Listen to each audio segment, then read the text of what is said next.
You are listening to ReachMD XM 157, the channel for medical professionals. Welcome to The Revealing Retina, presented by the American Retina Foundation, the charitable arm of the ASRS, the American Society of Retina Specialists. I am your host, Dr. Roy Levit, chairman of the American Retina Foundation, and joining me today is Dr. Michael Newton. Dr. Newton is a board-certified ophthalmologist and corneal disease and transplant specialist. He is also a medical ethicist and has a master's degree in bioethics, science, and society from City University of New York. He is an associate professor of ophthalmology at the Mount Sinai School of Medicine, where he teaches clinical ophthalmology and supervises the residents' ethics training. He is also affiliated with the New York Eye and Ear Infirmary and is the author of the book we will discuss today. The title of the book, Without Your Consent, The Hijacking of American Healthcare. Welcome to the show, Mike. Roy, good afternoon. Thank you. I'll start out by asking, what does the title of your book mean? And as stated on the book's cover, why do you feel that patients and doctors have become guinea pigs in someone else's experiment? Well, Roy, we have obviously a lot of problems with healthcare in the country. We have problems with financing. We have problems with distribution. And it's become apparent to me over the years that rather than confronting these in an open way, what's happened is kind of begun to use the doctor to do the rationing and the dirty work in the healthcare system, and done it in a way that makes it all invisible to the patient. So the patient really often doesn't know in what way they may be shortchanged. And I have borrowed a phrase from some other well-known ethicists we could discuss later who've suggested that really what's happened is we've been thrown into an experiment. Can you give honest health care, and can you apportion society's scarce resources appropriately if it's not done openly with no transparency, if patients don't know where they're being shortchanged? And it's kind of an experiment, and in ethics, when you're in an experiment, you really have to give your consent. And I think this is an experiment we've all been thrown into since we're all going to be patients at one time or another without our consent. And that's the title of the book, Without Your Consent, The Hijacking of American Healthcare. And what actually prompted you to write the book? Well, I've been a frontline clinician for many years. I have a practice here in New York City, and I do some routine ophthalmology, but it's pretty heavy on pathology and serious eye disease.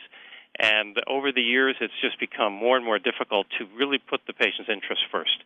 There are a lot of barriers that come between us and our patients, and I'm sure that many of the physicians listening will recognize them as we go on and discuss them. And it's also become more difficult to tell the patients about these barriers. And I really feel that over the next, even less than a generation of practice, we're in danger of losing medicine as a true profession. And I wanted to set down my thoughts about this. In your book, Mike, you said that doctors have become unwitting pawns, unknowingly rationing care to aid the agendas of the insurers and the government and hospitals. Would you expand on this a bit? Well, I think the ones who are unknowing are mostly the patients. But the ways that we all ration, and we may not, sometimes doctors may fool themselves into thinking they don't ration. Probably the number one item that's rationed, Roy, in the care of the patient is time, to give the patient the thoroughness of the examination they need, time to discuss with them the ramifications of their problem, time to coordinate care with other MDs. And when we work in a system that barely compensates for what are called cognitive services, which is non-procedural services, and we rush along at a clip of 3, 4, 5, sometimes 6, in some cases 7 patients an hour, it's really impossible to give the patient that kind of care. And most doctors will also not take the time to, and it's a very difficult thing to do, to sit down and tell the patient how constrained you are. We basically each try to get through the day as best we can and hope that we dot all the I's and cross all the T's. But that's not my idea of the ideal way to practice medicine. These constraints I was aware of in my practice as well, but I was also aware of the constraints, imposed by the insurance companies. Would you like to talk about that a bit? Well, the insurance companies, of course, are one of the major players. And what the insurance companies have done is really a very kind of a sad turn of events. There should be two no greater allies in the world of medicine than patients and doctors. We need each other. Doctors need to be doctors. We need to have our patients come to us. We can't practice a profession we have spent tremendous time and effort and emotional energy in learning without our patients. And we can't do it unless we give them the kind of care that will let them tell others that we're worthwhile practitioners. And the patient's best interest really always needs to come first. The patients, on the other hand, obviously need doctors. They need to be able to trust doctors. So that's really the kind of interaction that we should be having. What the insurers have done in an incredible way is almost turn us into adversaries. And I have a number of references in the book and a number of studies that I reference in the book that shows that when patients come in to a very busy practice who are maybe more demanding, but of course they're demanding of their health, and who want time and who want explanations and may want things written out for them, they're seen immediately as barriers to getting through the day. And patients with complex, time-consuming problems can become almost the doctor's adversary. We worry about the medical legally, time-wise, and effort-wise. And the sort of machine that the insurance companies have set up is aimed at just processing patients sort of as quickly and efficiently as possible. And the more challenging ones become a problem for the doctor, and that's a very dishonest way to deal with a patient. If I have a serious problem that is going to be time-consuming and difficult, I don't want to be viewed by the doctor as what I call in the book a loss leader, as someone that you sort of have to put up with so that you can do the rest of your professional life. I mean, I want some attention given to me. And the insurance companies, with their payment schemes, have really turned complex, very needful patients into this loss leader kind of a status.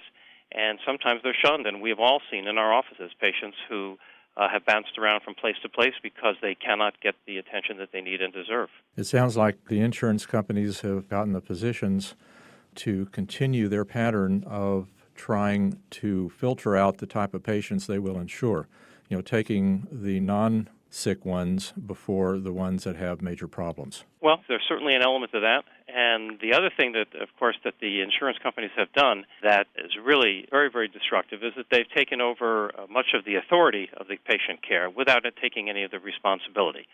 They can tell us which medications the patients can use, generic versus brand name. They can tell us about how frequently tests can be done. In my specialty, anything from visual field examinations to, in your specialty, dilated examinations for retinal surveillance. They monitor who can go in the hospital, how long they can go in the hospital, who in the various groups that they're in, who can do a referral and who cannot do a referral. And really, as we all know in many ways, really impinge very directly, obviously impinge directly on the patient's well-being, but they take no responsibility for it. If a patient has an adverse outcome, the responsibility is all the patient's. And in the book, I discuss the legal background for how they've been able to split authority and responsibility. It's a poisonous and very toxic relationship to be turned in a way against your most needy patients, and because you've left with all the responsibility and less of the authority. For those of you who are just tuning in, you are listening to The Revealing Retina on ReachMD XM 157, the channel for medical professionals. I am Dr. Roy Levit, and I am speaking with Dr. Michael Newton, and we are discussing his book, dealing with the ethics of medical practice and how the government, insurance companies, and other factors are influencing the way physicians practice medicine today. Mike, let's go back and we can talk about governmental interference. Well, the government, in a way, has their own agenda. And as I've been mentioning, what the doctors have, they've been put in a position of sort of serving everybody else's agenda. They serve the insurance agenda by processing patients as quickly as they can and avoiding complex, extremely time-consuming and legally hazardous care. The government sort of is the contributor that allows all this to go on, and they do it in several ways. One of the main things that they've done, of course, is prevented physicians from organizing effectively, either as unions or as provider groups, have also allowed the insurance companies generally to hide behind the shield of the ERISA, E-R-I-S-A law, which shields most of the large insurance plans from the kind of liability that doctors face. The largest segment of the collections in malpractice cases comes from pain and suffering. And in most cases, if and when you can sue the insurance company for failure to provide adequate care or for obstructing the doctor's efforts, by and large, the most that you can recover is the care that you missed. In other words, if a patient is discharged from a hospital early and dies, just to pick an extreme example, and you wanted to go after the insurance company for allowing that to happen, the most that you would win would be the extra day of care that the insurance company should have provided, $1,000 or whatever. And that's because these ERISA claims are adjudicated in federal court. So it's a long story as to how the ERISA law came to be enacted, and it's part of a much broader governmental law that was meant to protect pensions and whatever, but healthcare got thrown in with it. And in the book, I discussed the ERISA law. I discussed the Supreme Court decisions, which various claimants have tried to do something that doctors always think about, and that is, why can't someone take these guys to court and get them to stand up for the decisions that they're making and the roadblocks they're putting in our way? And I discuss why that doesn't happen and the kind of decisions that has allowed the government to sort of just supervise, but really let the insurers get away with pretty much what they want. You know, some people would say that government surveillance of practice patterns, monitoring by hospitals, legal requirements to inform, malpractice risks, aren't these enough to ensure trustworthy care? Well, the word trustworthy is an interesting word there, Roy, because if you had to summarize the message of the book in kind of a single word, it has to do with trust. I mentioned earlier that I worry about medicine ceasing to be a profession, and there are lots of technical definitions of things that have to do with professions. Professions supposedly control entry and control the legislation that governs their actions and whatever. But the number one issue that makes something a profession is that a professional has what's called a fiduciary, or at least a fidelity relationship to the patient. They really have to act in someone else's best interest. They are really forbidden from using their position of knowledge and authority in their own generally economic best interests rather than in the best interest of the person that they're serving. And the patient's best interest is what really matters. So the question that you asked me had to do with, can outside surveillance, monitoring by our hospitals and the malpractice laws and the legal consent requirements and so on, practice patterns, and we're subjected now to preferred practice patterns and pay for performance and the whole series of issues.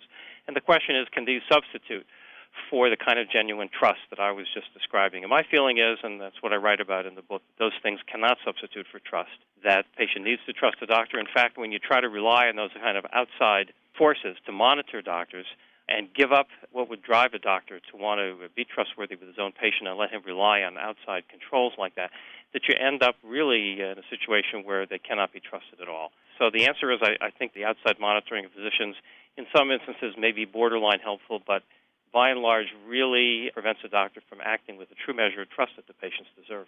So at this point, we're bringing the show to a close, and I'd like to ask you, what do you feel can be done to put the patient's best interests back on top? Well, there are a lot of things. I think doctors need to work with their patients. They need to inform them, let them know at times, how their actions have been curtailed. It's very painful to turn to a patient and say, I would like to do this for you, but your insurance won't allow me, or just to say, I don't have time to do this for you. To some measure, doctors need to let their patients know in some way that their actions are somewhat curtailed. They can't always act in their patient's best interest, and we need to work in the political system to have changes made in some of the ERISA laws. We need to let our representatives know that managed care agencies need to be made responsible for their decisions. And there's a whole host of legal action and social action, basically making the doctor-patient relationship more transparent and letting the patients in on the secrets of what's going on behind their care. Mike, thanks very much for being with us today. I'm Dr. Roy Levit, and I've been speaking with Dr. Michael Newton about his book, Without Your Consent, The Hijacking of American Healthcare. Which, by the way, is the name of the website. For more information, visit us online at AmericanRetina.org. We welcome your questions and comments about this or any other show. Again, thanks for listening.